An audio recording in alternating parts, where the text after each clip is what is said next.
Cara, eu nem sei por onde começar. Jujutsu Kaisen era pra ser um dos maiores shonens da nova geração, mas o que o GG Akutami fez nessa reta de final parece que ele cansou da própria obra.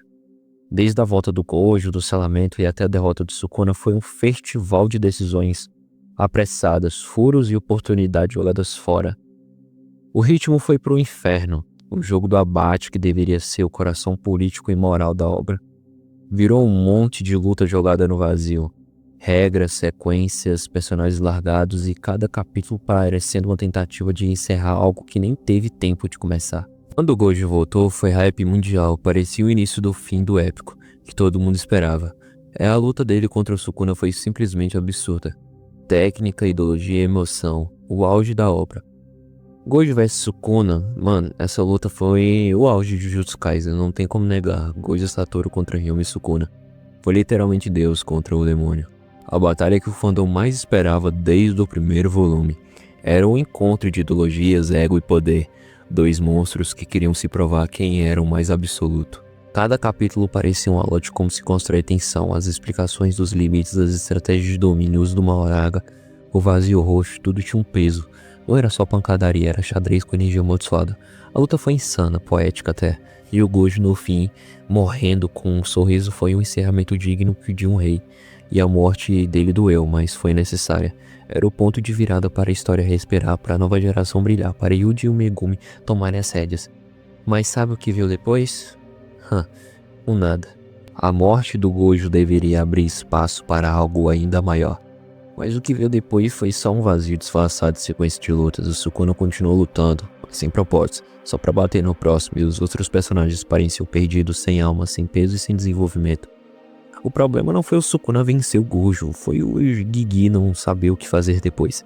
Era como se o autor tivesse gastado toda a sua criatividade nessa luta do Sukuna, e quando ela acabou, ficou só tentando preencher o silêncio com golpes e gritos. O Sukuna, que antes era um vilão cheio de mistério e presença, virou uma máquina de derrotar personagens.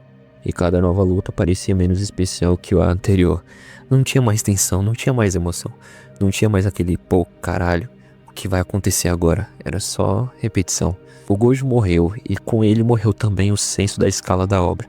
Nada mais parecia importar, e por mais que Yuji, o Yuta, o Toriyama e o Higuruma entrassem com tudo, nenhum deles trouxe de volta o peso que o Gojo carregava sozinho. O momento em que tudo mudou foi o Gojo vs Sukuna. Foi o último brilho real de Jujutsu Kaisen. Depois disso, a obra perdeu o coração, tudo ficou mecânico, apressado, sem aquele cuidado que fazia cada batalha parecer uma conversa entre filosofias. O que era para ter sido o início do clímax virou o começo do fim. E não o fim grandioso que a história merecia, mas um encerramento vazio e frio e corrido. O Gojo saiu em grande estilo, mas o mangá ficou sem alma para continuar.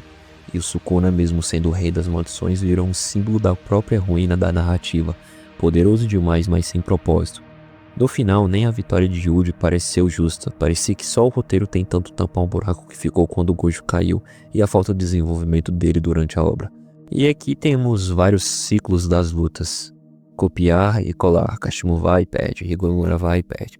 Maki, Miguel, todos, até o Yuta, todos perdem.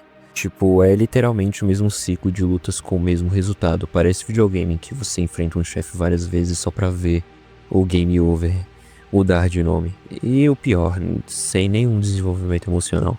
As lutas deixaram de ter alma, vieram só com espetáculo e vazio. Grandes vilões como Kenjaku, o gênio que morreu como um qualquer. Tipo, mano, ele era pra ser o cérebro da porra toda, o cara que manipulou os séculos, causou tudo o que aconteceu. E como ele foi finalizado? Em 3 páginas, sem flashback, sem motivação.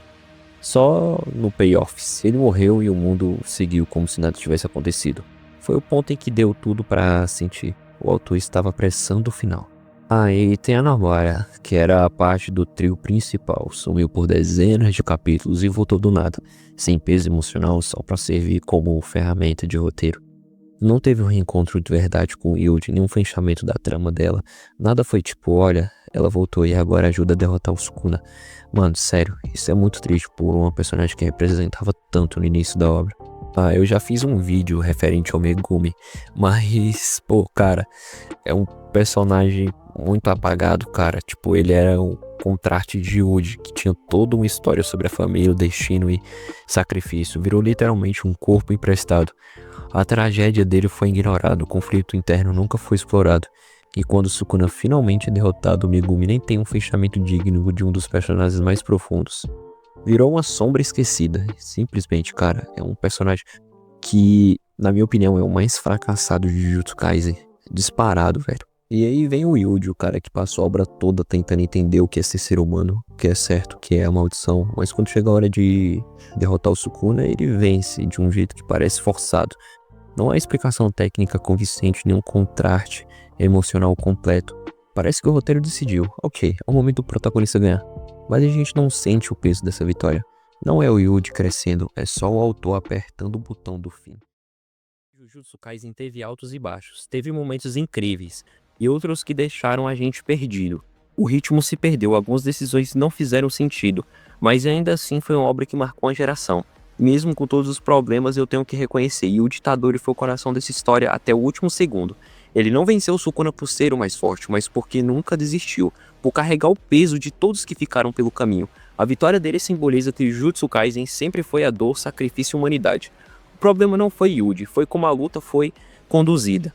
Mas ele é o cara, velho, ele merecia esse momento. Também temos a volta do Gojo, mas que não é a volta. Yuta, após matar o Kenjaku, ele rouba sua técnica inata e usa ela no corpo do Gojo.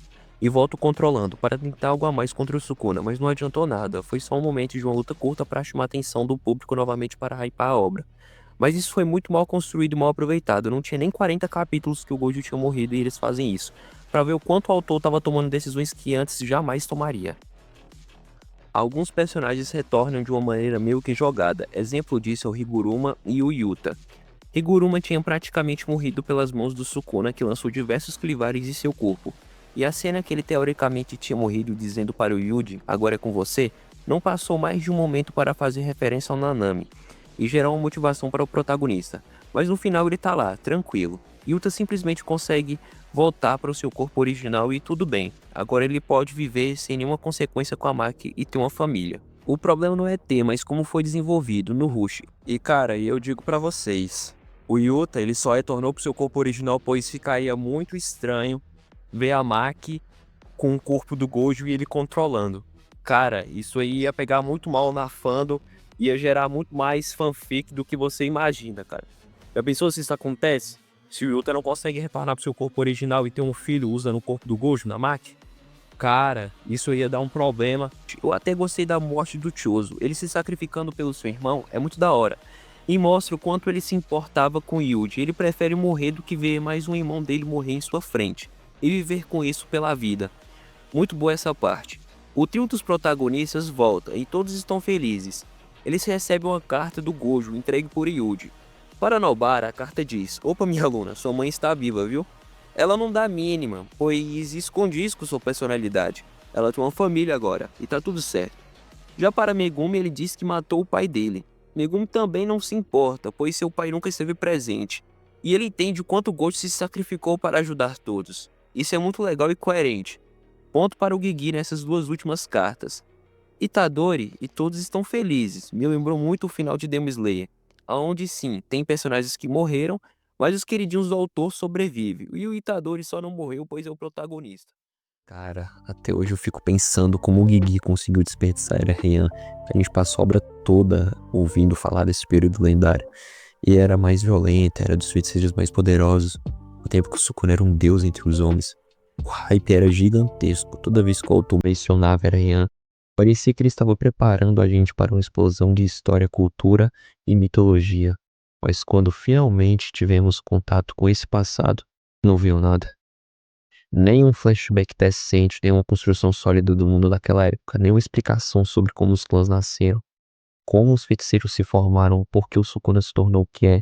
O que recebemos são apenas falas soltas de personagens estudados, como se o autor dissesse: acredita nisso aí e segue o jogo.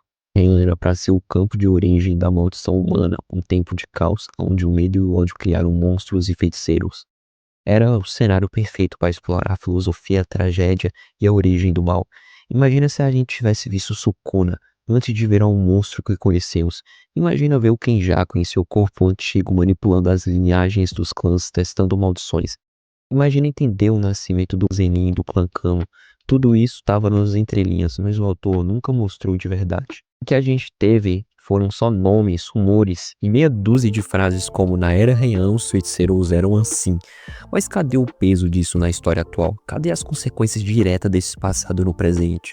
Nada. O Gigi jogou fora a chance de conectar o mito com a realidade. Poderíamos entender por que o mundo moderno é tão desequilibrado, porque os clãs são cheios de poderes, e o verdadeiro significado das maldições humanas. Seria o momento perfeito para amarrar as ideias de Kenjaku, do Sukune e até do próprio Yuji Itadori, e um novo ciclo de maldições. Mas não, o autor preferiu pular tudo isso e deixar só a casca. A Era Heian virou uma palavra vazia, uma promessa não cumprida. E o que era para ser um coração mitológico da história virou um eco distante. Uma lembrança de um passado que a gente nunca viu. Cara, eu tô voltando aqui depois do vídeo já gravado só pra comentar de uma das partes mais esquecidas de Jujutsu, que é a batalha da Uraumi contra o Hakari, que boa parte dela foi deixada em off, porque, enfim, né, o Gigi Akutami simplesmente esqueceu no meio ali das lutas que tiveram contra o Sukuna e deixou essa batalha jogada, que apareceu só o resultado que quando o Sukuna morreu, a Uraumi falou, o Sukuna morreu e agora eu vou morrer também porque sem ele a minha vida não faz sentido. Você venceu, Hakari. E pra tu ver como é que isso foi tão anticlimático. Mas só pra relembrar aqui, porque é uma das coisas que me pegam muito em Jujutsu. Foi esse momento que foi esquecido e não foi trabalhado com a devida importância. Então, era só isso mesmo, cara. Realmente foi um negócio muito engraçado de se ver. Enquanto todo mundo tava lá lutando contra o Sukuna, se esforçando e tudo, o Hakari tava lá com a Uraumi namorando, cara. Porque só pode, mano. Porque não foi mostrado nada dessa luta. Só alguns momentos. Mas então é isso aí, cara. Foi uma luta muito esquecida e que não teve a profundidade, mostrando quanto foi apressado o final do mangá. Conclusão, Era Heian era o mito fundador de Jujutsu Kaisen, o pilar que sustenta tudo, o medo, o ódio e a história dos feiticeiros. Mas ela nunca foi mostrada de verdade. O que sobrou foram personagens que diziam ter vindo de lá, mas sem nenhuma alma, sem história, sem ligação emocional. E o Sukuna, que deveria ser a chave para esse passado, acabou sendo um símbolo que a Era Heian virou, uma lenda vazia, grande no nome, mas sem vida nas páginas. No fim das contas, a Era Heian foi um espelho do próprio final da obra, cheio de promessas, cheia de potencial e completamente desperdiçada. Nos fins das contas, não sei se o português está correto aqui, mas tipo, eu não tô aqui pra xingar o Gigi Akutami. Muito pelo contrário, eu respeito ele demais. O cara dedicou anos de vida dele pra construir um universo incrível, complexo, cheio de emoção e temas que mexem com a gente. Ele carregou sozinho uma das obras mais ambiciosas da nova geração. E fez isso enfrentando problemas de saúde, pressão do público e prazos e tudo mais. Isso não é pouca coisa. Mas é impossível negar que Jujutsu Kaisen se perdeu no caminho. A reta final foi apressada, as ideias se atropelaram, e o que antes era um enredo com alma, virou um mar de lutas e decisões sem sentido. A emoção, o peso humano, a filosofia, tudo isso foi se apagando cada capítulo. Não porque o autor é ruim, mas porque o ritmo e as escolhas narrativas acabaram traindo o próprio coração da obra. Isso dói muito, cara, porque a gente viu o potencial, a gente viu o brilho, o talento e a genialidade. A gente viu Gojo vs Sukuna, uma das lutas que todo fandom de anime esperava. Sentiu o impacto, acreditou que o fim seria tão grandioso quanto o começo. Mas é verdade que Jujutsu Kaisen terminou parecendo uma corrida contra o tempo. Um grito preso de uma obra que tinha tudo para ser eterna, e acabou só sendo inacabada, era um sentimento. Olha, se eu esqueci alguma coisa que você lembra que foi mal explorada ou mal aproveitada em Jujutsu Kaisen, deixa aqui nos comentários, eu vou estar lendo todos e interagindo com vocês. É isso, fiquem com Deus, espero que tenham gostado do vídeo e até a próxima.